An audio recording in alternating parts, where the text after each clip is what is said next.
Hello everyone! In this video tutorial, we will guide you on how to turn photo into cartoon in Canva. So, let's dive right in. To begin, open the Canva website on your desktop. Then, click on the Create New Design option at the top right corner. Next, select a canvas size. Now insert your photo. If you have already uploaded it to Canva, you can add it via the Uploads section. Alternatively, click on Elements from the left sidebar and search for the desired picture. Once you find the desired picture, click on it to add it to the canvas. Now, click on the Apps button from the left sidebar. Then, click on the search bar and search for Cartoonify. From the search results, click on the first app, then click on Open. After that, click on the Cartoonify and Replace button.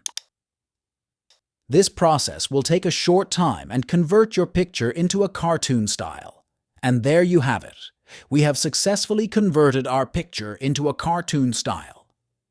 If you find this video helpful, don't forget to subscribe to our channel for more tutorials. Thanks for watching.